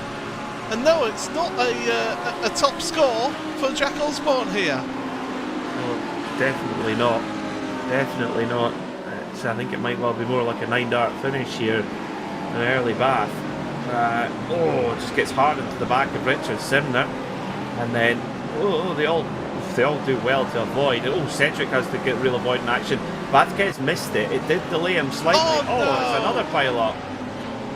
That's Sarah Raab, that's Maciej Sakovic. Sakovic, of course, who's involved in the AM Championship. And that's Jack Osborne again. So Osborne must have damage or something on that car to be trying to pedal that back to the pits. Yeah. Oh no, it's contact with Raab. And poor old Maciej Sakovic, nowhere to go, has to just park the car and wait for it. By the way, all of that shenanigans has put Sophia Ridpath into the lead of AM yet again in this race. And 9th overall. So in position to score a real good chunk of overall points. Her nearest competitor, 16th. That's the 333 of Chris Gooch. So McFarlane's up to 13th despite his trials and tribulations. Vasquez is in 10th. But Davidson from 20... Oh, now, where was he? He was 19th on the grid, up to 7th. Yeah, gain of 12 places for Alex Davidson, gain of 12 places for both Cedric and Vasquez in all of this. Let's just take stock of where we are right now. And it is Adam Watson who leads, only just ahead of James Armstrong. Watson leads Pro-Am as well as being the overall leader. Armstrong your top Pro driver. Hunter McDaniel, 3rd place, a teammate with James Armstrong. With Richard Simner, 2nd place in Pro-Am, 4th overall ahead of Tim Perry. 5th place overall as Armstrong on the timing tower moves to the head of the field, but I think he's got a slow down penalty. Yes, he has. Interesting, very interesting. I think something's either a slow down penalty or got by Watson in perhaps a heavy-handed way. So Watson leads for now. This is a replay, of course, so let's see what happens here as they head down into the final sector, into complex to Lycée. And oh, it's a mistake from Watson. It's a big mistake from Watson, but then another mistake from Armstrong as he cuts the track, so has to serve a slowdown penalty. Oh, and that brings the 64 of Hunter McDaniel into play. Oh, Brabham, but Watson's from wide through the Adelaide hairpin. You don't know where to look in this race. There's just action aplenty. A terse flash of the headlights from James Armstrong. He's feeling that he needs to get ahead of Adam Watson, and all this fighting. Just 2 laps ago, Alex Davidson was 9.5 seconds back off of these. He's now 5.7 seconds back off of these. Davidson's on a charge. He wants some big points. He does, but Vázquez is going with him. Vázquez is going with him, as is Sedgwick too. So it's going to go down to the wire here with half an hour left on the clock. Loads of racing to go, and if Watson and Armstrong keep battling away the way they are, the gap to the front is just going to shrink so fast.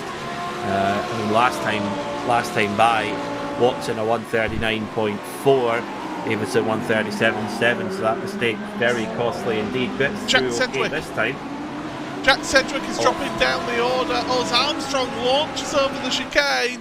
We'll keep on this just for the moment. We'll have a look at further back in a second, because there's the change for the lead. James Armstrong from Bravo Esports to the head of the field here in this race, because very deep into turn 3 manages to get going and move forward in all of this. But yeah, Jack Sedgwick has dropped down the order. Something's happened for him. Ethan Critchley has stopped on track as well. He's showing us stopped on track on the exit of the chicane. Oh, and there he is, and he's having to wait for all the field to go past. All I can say is good luck to our producer Connery Maddox to try to give us all of this. Here's what happened to Jack Sedgwick to start with. Well, Vázquez is right on his tail here as well, so is there something for our championship contender here, Aaron Vázquez? Let's have a look then, see what happened to Jack Sedgwick as he coming around. I think there could be a bit of contact here. Is Vázquez going to go for the move? He's going to have a little look. Oink, there it is. Oh, and that's really delayed Vázquez also. That could be costly. He could Very end up with a costly. penalty for that, you know. Yep, he's pretty much at the mercy of whether Jack Sedgwick decides to put a protest in or not, because that's pretty slam dunk. If I'm Pure Sims and if I'm Leandro Andonucci, I'll be there going, hey Jack, Hi, Jack. Yeah, you want a pack of Haribos, Jack? Yeah, you want a beer? Yeah, great, yeah. God, you were really fast the other night. Oh, yeah. Shame about what happened between you and Vázquez. Yeah. Here's what happened to Critchley. Oh, and it's the Audi. It's what we've been seeing is the typical Audi move through that chicane, unfortunately.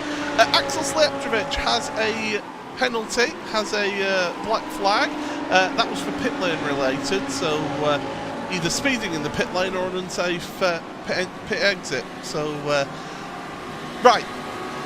Whilst we've got a second, let's have a look at the standings right now, because it is James Armstrong who leads this race by a second over Adam Watson in second place, who started on pole position in this race. Hunter McDaniel, the Brabham Esports teammate to James Armstrong, is in third place.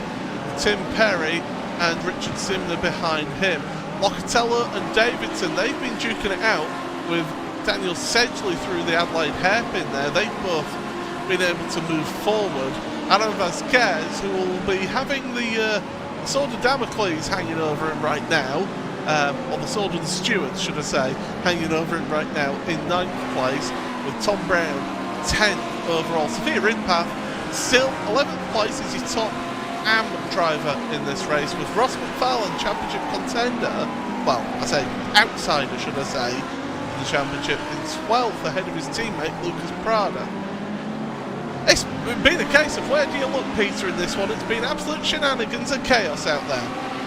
Completely, absolutely it has, yeah. So, triple five Alex Davison, he's got a great opportunity here to try and put some distance between himself and Vasquez, and hope that then Vasquez gets some sort of sanction for Hockenheim and try and exploit that as best as he possibly can. There was only 10 points separating them when they came into this race meeting.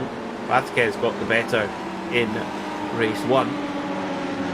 Looking to swing back in the other direction here in race 2, but I tell you what, Richard Simner, he's not making it easy here for Davison until I say that, and he does. It's not the first time that's happened, Peter. No, it's not. No, it's a pretty surefire way. If I say something, the driver will do the actual opposite about a second or so after. Is Vasquez going to make the move? Oh, bit of contact there between Simner and Davidson, and Vasquez slips by. I think it's important for Vasquez to just absolutely shadow Alex Davidson in this race, isn't it? He needs to be right in his tail, and to be able to then maybe make a move around the pit stops with the way that he's looking. He's looking very racy in this second race, isn't he, Alan? He's trying to really take the championship fight to Davidson in this one. Well, I mean, nobody could see which way Aaron Vasquez went in race number 1, so he's definitely got the most pace tonight if race 1 is anything to go by. So, you know, how does Vasquez play this? You know, does he shadow Davidson? Does he try and undercut him by pitting a lap earlier? Try and get some clean air? Hard to say. Best laps of the race. Well, here you go. 137 flat for Vasquez, 137.7 for Davidson. So there's nearly 3/4 of a second between them in the favour of Vasquez on ultimate pace. That's just that lap time for Vasquez. That is massive. And you're talking over one of the best drivers in the championship. You're not talking. It's a margin we just don't see. Yeah, we're not talking the difference between a pro and a pro-am. No, we're not. No. Oh, there's the dive to the inside on Davidson. I thought Davidson left the door open. He's tried to park the car on the apex as Vasquez, but Davidson ducks back under and takes the place back. That's one of the moves that you can make at the Adelaide hairpin. I've seen it a number of years. Oh, the back end of Davidson's Ferrari then steps out, and Vasquez, well, you don't need to tell him twice to take an opportunity. Yeah, that Vasquez saw that mistake there from. It was a mistake and then a fantastic piece of car control to keep the car out of the barrier there from Davidson. But Vasquez sensed it and pounced on his opportunity straight away. And well, can Vasquez pull away? Davidson knows he's got to try and put a move on Vasquez immediately, otherwise he could break away with the I suppose pace advantage he seems to have on the timesheets there. So Vasquez looked ahead then to Tim Perry as the next target. Davidson's not letting him get away easily as they come around the final corner and through the final section. 23 minutes to go. They've probably got another 8 to 10 minutes left of fuel in the tank. So Vasquez, as the seed parts in front of him, he'll want to try and lay down as many hot laps as he can. As this race for second place ongoing, and Hunter McDaniel getting a good run out of turn 3, through turn 4, this little right-hand kink, down the back straight towards the Adelaide hairpin.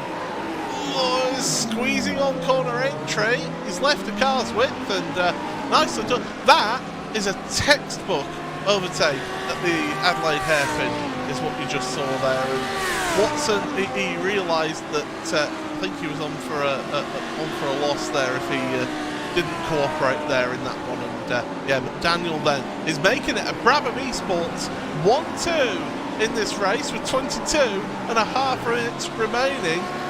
We've had action aplenty, and this one isn't over. And I think that battle between Vasquez and Davidson, is that a precursor of next week between those two? Oh yeah, you bet it is. But what a contrast for Brabham Esports. Race 1 could not really have gone much worse for them, and then race 2 has been fantastic. It's amazing how Motorsport is just on that very fine knife edge between agony and ecstasy as Vasquez makes his move then on Tim Perry, or does he? He's going to have to work hard to get it done there. Is he hard on the brakes? Is Perry going to let him have it? Oh, Perry goes a bit wide, and Davison says, thank you. I'll pop by. I said you buy one. You get one free. As Vasquez, again, I think that is part of the place where he does gain so much time. Is just how he's able to lap after lap get that Audi to not only launch over that first curve, but to land consistently every single time. As that's a Brabham Esports hissing Sid car in the wall. As Milan takes the tour back to the pits, and I think he's got involved with Chris Gooch here. Gooch running second in AM, so for Ignium Motorsport. Let's have a look then. Over the they both get a huge wiggle on, and Gooch goes around, and then Taken's kind of taken along for the ride. We're hearing Ethan Critchley off the road as well in car number 97 for Fat Atom. Same area of the circuit. It's going to be another chicane job, isn't it? No, he's gone for a pit stop. Okay, well, he is technically gone off the circuit. Yes, he has. Yeah, that's a fact. We deal in facts here, Paul. Yes, absolutely. And if you want more facts and figures as well, head on over to RaceSpotTV/timing to keep up to date with everything in terms of strategy play, because there have been a few drivers head on to pit road already in this race. James Bume, Andy Archer, Daniel Handover, Adam Hedgecock, Jack Osborne as well, Ben Gregory, Majid Sakovic and Ethan Critchley, who we just saw. Tom Brown, Ross McFarlane, Lucas Prada, all onto pit road at the same time.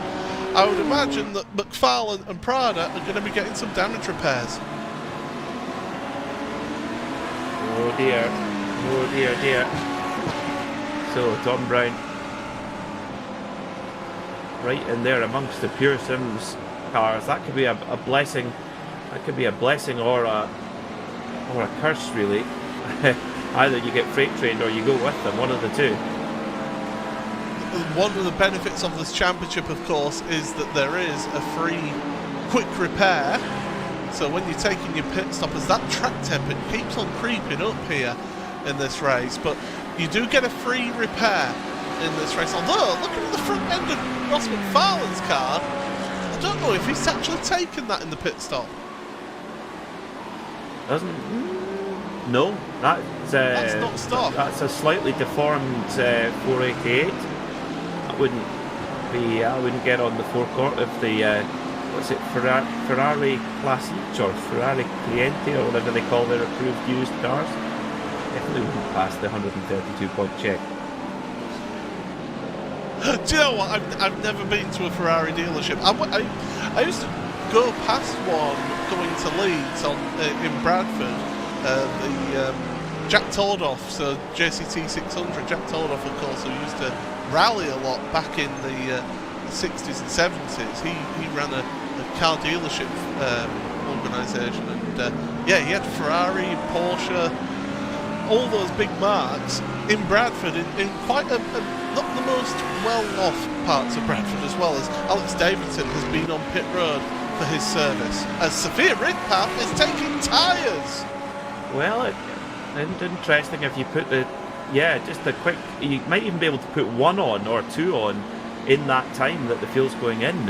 11 seconds, I think you'll be able to put one tyre on in that front left stop. I would put front left on, and I bet you that'll help though, going round Estoril. It'll make your car less balanced though, it's for sure. Possibly, yeah. It is.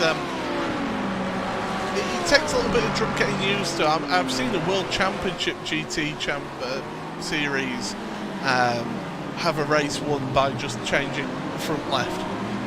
Literally, that's the strategy won them the race, by just changing the front left. So I have seen it happen before in the past. It can do you well in events like this, and when the track temperature is rising, why not throw the dice? I mean, Sophia's come out in 16th place.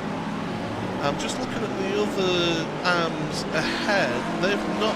Paddy Faulkner's not taken a pit stop yet, so she's still the leading AM driver in terms of those that have taken a pit stop. Yeah. And oh, Vasquez! That's got to be a slowdown penalty for Vasquez. Yes, yeah, it has to be, surely. Let's have a look then. Over the curbs they go. Oh yeah. Just didn't get that straight launch, did they? Did not get that good launch off the curb, but thrown sideways. So Vasquez, he's had lots of pace, but race 2 hasn't quite gone to plan. But let's see how it goes after he's had his pit stop.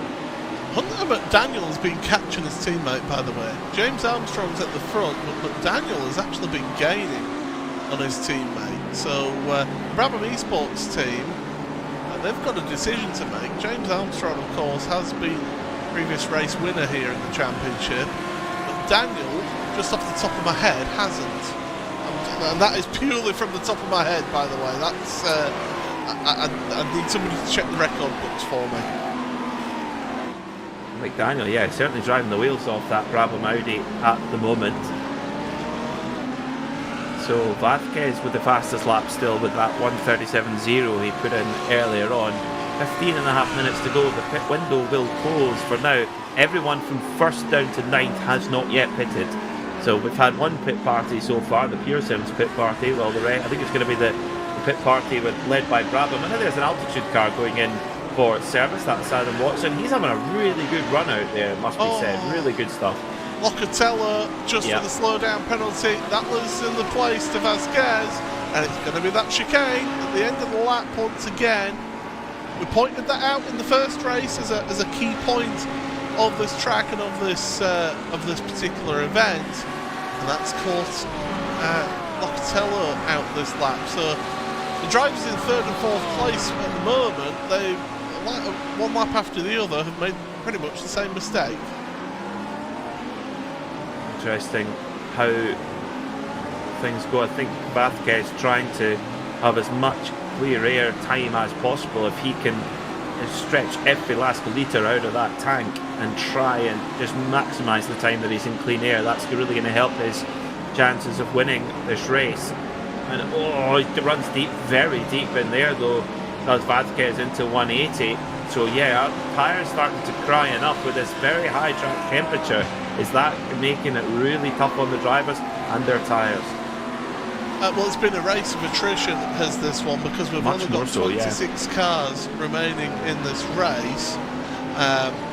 Matt Woodhouse is the last of the running cars in this race. We've lost Adam Hedgecock, Milan Takens, Axel Sliptrich, Brian Sun, Justin Clarsons, Ben Palmer, Fabio Unvadros and Christoph Krekas. And we've had Ethan Critchley's had a spin out there after the final chicane once again. He's not had a good second race here, but we have got a pit party starting at the front of the field. He's missed his pit box! He's missed his pit box! That's going to cost him at least a second, maybe two! Bizarre. Wait a minute.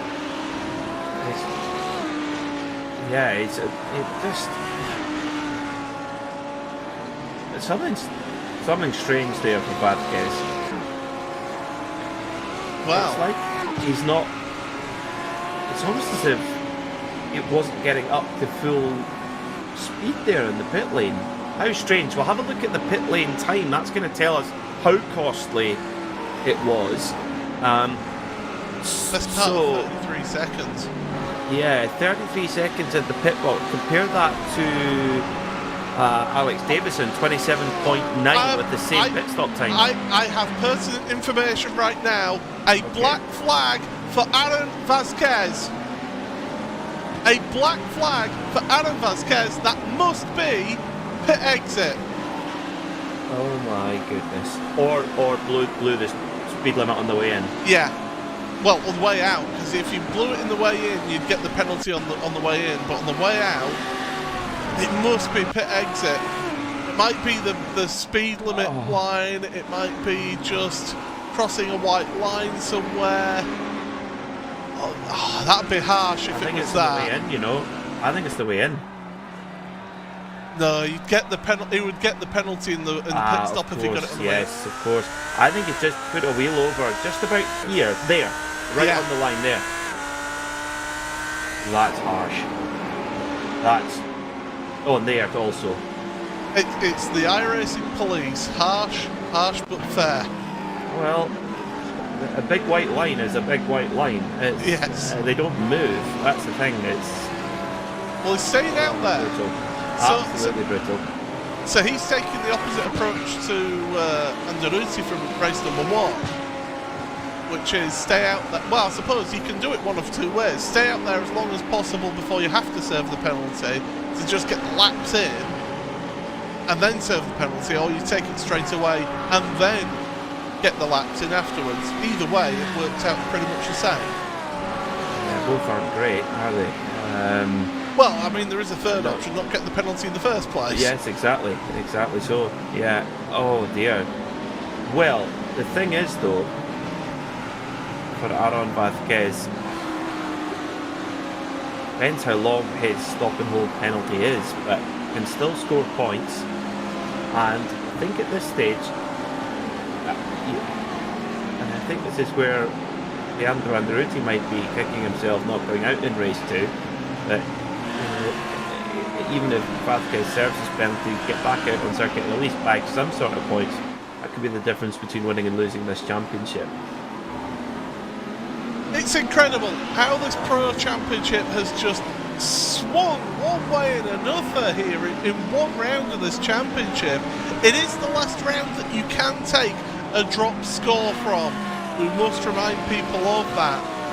So this could end up being a drop score for Aaron. He's behind Adam Watson right now. Watson won't know that he's got a penalty. And there he goes, onto pit road. He's going to serve his penalty. How long will this be? By the way, after the pit stops, Hunter McDaniel was able to take the lead of this race over his teammate James Armstrong from Brabham Esports. Oh, this is, again, like I said with Anderuti in race 1, it's so painful right now. Yeah, off he goes for Vázquez. Yeah, 16-second penalty served there in the box. So whatever you do, don't cross that line. Keep it in the middle, yeah. So yeah, out he goes. I mean, very harsh, but again, the lines are there. You either go over them or you don't. It's better to have zero dubiety, I think, in the system.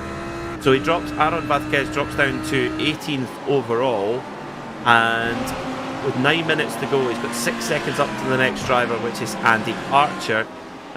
In fact, there's a couple, Andy Archer, Pete Harrod and Daniel Handover in there. You never know what can come your way. It just takes one wreck or someone to step over an incident point limit or something. He's just got to keep his head down, try and just limit the damage as best he can. And I tell you what, it's a lot better than what Leandro Anderuti's come away with, that's for sure.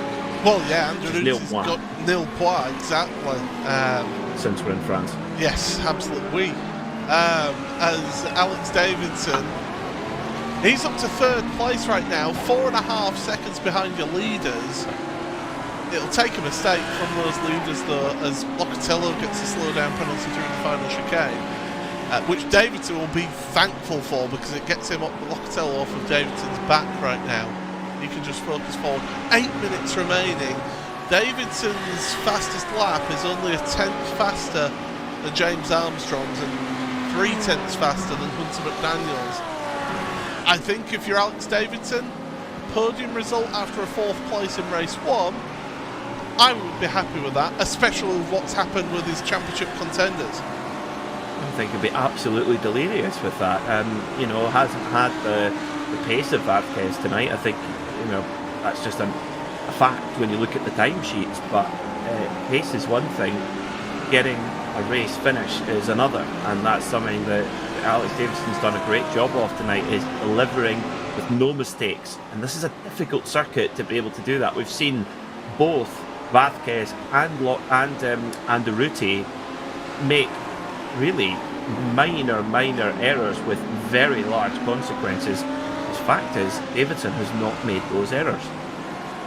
Yeah, and that's been key to this. Let's just quickly get you up to speed where the top threes are. So you can see the top three in Pro. Hunter McDaniel leads the Pros and overall ahead of his team.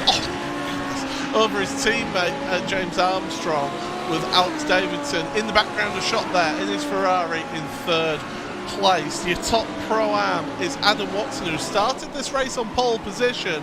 He's done a very good job to hold on to fifth place right now after some very, very quick drivers have been coming through. In fact, as we look back, that's Lucas Prada, who we remember was involved in an incident with Axel Slijtrovic through turn 2 into turn 3. He's managed to get himself up in 7th place in this race. Ross McFarlane's 6th in all of that. Tim Perry is right behind Prada. He's the second placed Pro-Am driver. Another one of those altitude esports drivers then is Perry, with Tom Brown in the Brabham Esports Hissing Sid car, 3rd place in Pro-Am, 9th place overall. You see him in the background, a shot there. Sophia Ridpath, 11th place overall.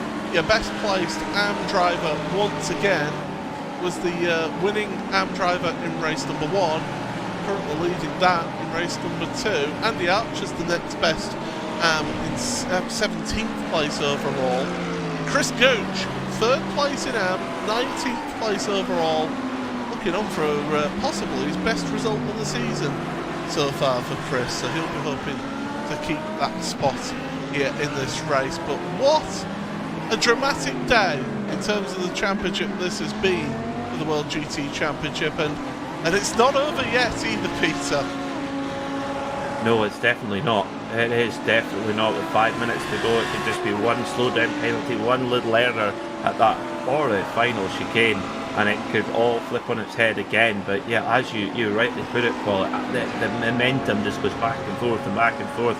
Just when you think one of our top 3 drivers, Davidson, Anderuti and Vasquez, just when you think one of them's put a hand on the trophy, well, they either rip their own hand off or someone else rips their hand off it. It's just going to go right down to the wire. I cannot wait for next week. And yeah, 3 sprint races at Hockenheim. I'm sure that'll be nice and calm and tidy. Not. Well, Hunter McDaniel, the American, at the front of the field, ahead of his British teammate James Armstrong, with the proud Scot, Alex Davidson, in 3rd place. If I'm Davidson right now, and in that Pure Sims team, I'd be delighted with how this weekend and this week has gone. And Leandro Anderuti in the virtual paddock has already got a message for Aaron Vasquez saying, I know how that feels. So Anderuti, the Pikachu gif. I like the Pikachu gif. Yeah, absolutely. So Anderuti seeing being the comforting arm for the comforting shoulder for Aaron, who has actually gained a place now up into 17th. So he's gained 1 spot and is with Pete Harrod now. Of course, former champion, the pro champion is Pete Harrod. He's there in 16th place for Century Sim, and they are, well, they're about to switch places. In fact, there you go. Aaron Vasquez has moved forward on the timing screen. There he is on screen right now. 5 seconds to catch up to Daniel Handover. I think 16th is about as good as it's going to get for Aaron. Yeah, I think on the road, I think you're right in terms of pace. Vasquez was just imperious, a couple of seconds quicker there than Harrod on those last laps, and but is not quite has got the same advantage over. He does have an advantage over Handover, but not as much as Ross McFarlane got a move done there on Adam Watson, but Adam Watson's still in the lead of Pro-Am in 6th overall, and his teammate Tim Perry just 2 spots behind. So can Adam Watson hang on for that Pro-Am win? Latest driver out of the race is Ethan Critchley. He's done. He was parked at the pits anyway, and he's dropped from the session here, so he is out of this race officially. So only 26 cars remaining running here today in this World GT race number 2 of the evening. It has been a bruising encounter for some out there, as James Armstrong has dropped down a place. Something has happened to James. There's smoke and there's been in the tyre wall. Oh my goodness, we saw this in lap number 2 of the first race, and Armstrong, once again, the chicane bites back. It's just gutting, absolutely gutting there for James Armstrong, and he carries on, but he will be absolutely sick after that. As in that melee, Lucas Prather got past Adam Watson, and Adam Watson now no longer has any rear gunner coverage, and his teammate Tim Perry is on the charge here as well, and Perry last time by was 1.6 seconds quicker than Watson. Perry is I think Watson actually had a slowdown penalty on that last lap, looking at that lap time. It's been the story of a lot of people's races, but Hunter McDaniel now 3.5 seconds ahead of Alex Davidson at the front of the field, and that's a boon, a real boon for Alex Davidson. That gives him second place points now in this race. He'll be he was going to be happy with third place, I think. Well, second place is that much sweeter. And I just get the feeling, Paul, that it's going to come down to that kind of finer margin. The points have been so close between the top 3 all season long. Every single point is so critical. It's so much in the microscope at this stage. For me, this has been certainly the most exciting World GT Pro Championship I've seen in my time commentating on the series. What a treat we have here on RaceSpotTV. Yeah, we've seen some people dominate in this championship in the past, but right now, this season is the closest match that we've seen here on RaceSpotTV. It has been absolutely sensational. Well, Hunter McDaniel has started the last lap of the race. You see second place driver in the background, Alex Davidson. McDaniel, the American, just needs to keep the car on the grey stuff. Don't make a mistake. Don't give Alex Davidson an opportunity of a win. I can tell you, by the way, that swing from third to second was worth 5 points for Alex Davidson. That could be a big swing in terms of the championship. Oh yeah, considering when he came into this event, he was 10 points behind Vazquez. So there you go. Just in that one little exchange made the difference. But Hunter McDaniel, he'll be stroking his beard with delight right now as he's on to the final lap. Through the Imola chicane, heading in towards the end of the lap here, and the American Hunter McDaniel, he's just got a few more corners to go here. I don't want to do a Murray Walker. I want to actually let him cross the line before we say anything, but he'll be just crossing his fingers for 2 more corners here. Hits it right out to the gravel, through the chicane for the final time, and he is a race winner for Brabham Esports. Hunter McDaniel takes the race win here in race number 2 of the evening. Alex Davidson second, ahead of Massimo Locatello. Your top Pro-Am is going to be Adam Watson, who comes across the line in 7th place, ahead of Tim Perry and Tom Brown. Your Pro-Am 7th, 8th and 9th, and Sophia Ridpath. What a day it has been for Sophia. 2 AM wins in this week. Sensational stuff from the Platinum car. Yeah, absolutely fantastic performance from Sophia Ridpath. We've seen her have that kind of pace all season long, but finally she gets the rub of the green, and the bad luck hasn't arrived tonight for her, thankfully, and she has done the job. Brilliant double in AM, superb. Final few cars are going to be coming through across the line to finish their races, and it has been a race of attrition, has the second one. It was chaos right from the green flag there at the start of this race, and well, it has been one that has been a really big change in terms of the championships here. Hopefully we'll be able to get updated standings before we finish the broadcast. The admins did give us that last time out, so hopefully we'll get that again before the end of tonight. There goes Matt Woodhouse across the line to take us to the results then, and we will take you through the provisional results here for round number 11 of the World GT Championship here. And what a result it has been. Brabham Esports race winners once again in the championship, and it's Hunter McDaniel, the American, who wins this one today. Alex Davidson for Pure Sims Esports, a 4th place and a 2nd place.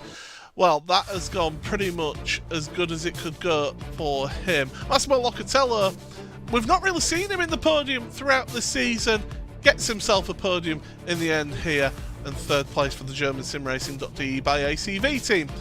Ross McFarlane finishes ahead of James Armstrong, who will be kicking himself for that mistake through the chicane towards the end of the race. Lucas Prada able to beat him out though.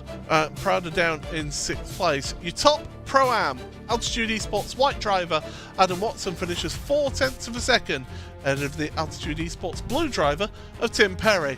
Brabham Esports hissing Sid driver of Tom Brown rounds out the Pro-Am 1, 2, 3 in 7th, 8th and 9th. Jack Sedgwick rounding out in top 10. As we mentioned, Platinum Racing Team Sophia Ridpath gets the AM win once again. 2 AM wins tonight. Tremendous result for the Platinum Racing Team driver, ahead of a teammate Daniel Sedgley in 12th place. James Bume in 13th ahead of Richard Simner. Daniel Handover in 15th.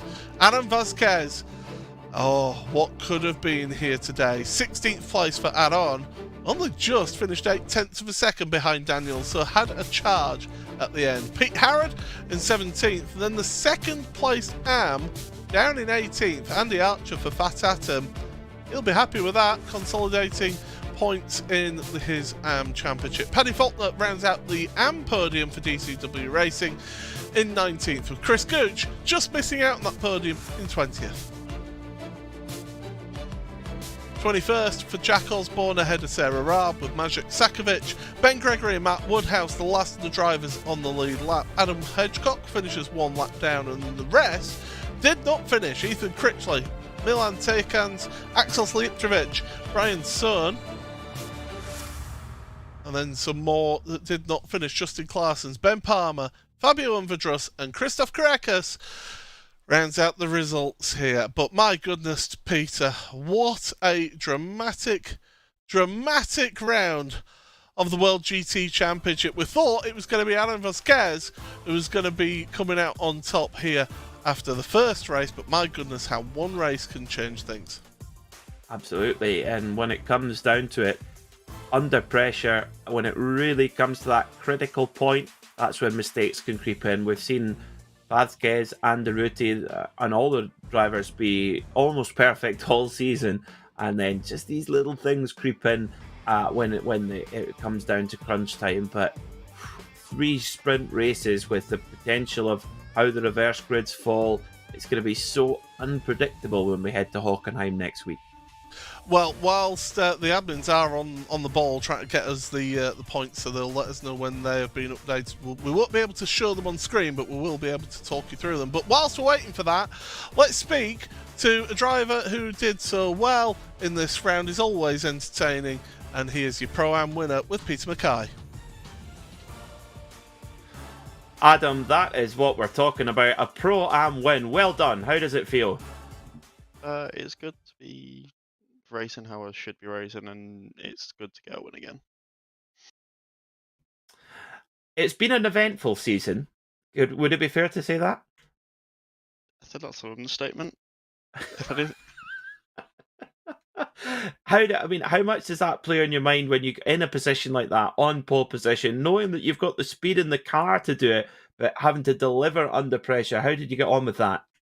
I realistically had a car which didn't want to handle. So in race 1, I spent 15 laps having an accident in front of Peter Harrod. So I wasn't too sure, which is why I put the oh no. But no, the car was fine for race 2, and the tyres did die off at the end. So it was good to get the win, and also have it seem like the pace did drop off though. And when the pace dropped off, was that the high track temperature that was doing that? Were the tires screaming enough by that stage?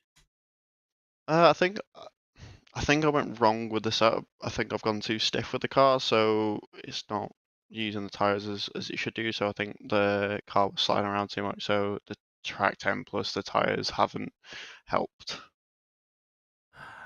And of course, I guess that going over that, well, we can only really call it the jump at that final corner. I guess it doesn't help over there either. I struggle taking it. So when you see the Vasquez, Pearson's cars, all the Ferraris, they were all doing it, and I just couldn't take it. I can't. I was struggling. The car was sideways. As I said, I stiffened the car up, so I think that's not helped it when hitting it. So I was always losing time through that last chicane. And finally, Adam, next week we get to the final round, 3 sprint races at Hockenheim. What are the targets for there before closing the season off? Finish and don't have a crash. I think that's a fair target. Adam, well done on a superb win in Pro-Am there in that race. Fantastic stuff, and good luck for the final round. Thank you for the stream, and thanks for all the team. There we go then. Your Pro-Am winner, Adam Watson, coming to speak to us. And the admins have been busy behind the scenes updating the championship points for us, which are available on the worldsimracing.co.uk website. And it will tell you that between Alex Davidson, Leandro Andaluti and Alan Vasquez, there is 1 point separating all three. Absolutely sensational season. All to play for. And when you think about it, to put in context who the winner and losers tonight were, well, Leandro Andaluti came into the championship leading Vasquez by 18 points and Davidson by 28. So Davidson has had the biggest night of his season, just when it matters. It is absolutely incredible. Lucas Prada's 99 points back.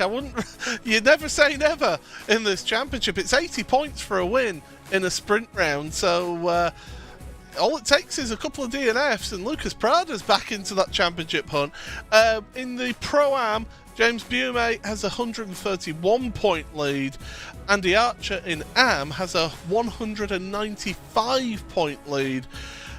I mean, there's some maths involved, but it's 260 something or 250 something points potentially if you get a perfect score throughout the week. So I think Andy Archer's got one hand on that AM Championship. I think he's got 9 fingers on it. I think he's there, and likewise James Bume is in a strong place as well. Now, where did Sophia Ridpath get to in Am? Because she came in 5th in the championship, but a double win's got to help there. Joint third right now. Yeah. Both her and Magic Sakovic joint third in that AM Championship. So I mean, the podium in the AM Championship, and you do get prizes, don't forget, throughout the championships. So you want to get yourself on the podium in your various different championships. For sure, yeah, some great prizes on offer, and well, although the Pro-Am and the AM Championships appear to be settled in terms of wins, it's going to be, seeing who finishes on the podium in class is going to be fascinating. But an absolute, wipe the slate clean dogfight for the championship between Andaluti, Vasquez and Davidson. How many more reasons can we give you to tune in this time next week on RaceSpotTV? Absolutely. Well, you will not want to miss that. The final round of season 13, and possibly the most dramatic and closest season of the World GT Championship. May the 1st. Set the dates in your calendar, because you will not want to miss that here on RaceSpotTV. It has been an absolute pleasure to bring you all the coverage. Myself, Paul Smith, Peter Mackay have been on commentary. Connery Maddock has been the production truck here today. And well, it all goes down to the final round of the World GT Championship. 3 drivers separated by 1 point. Goodbye.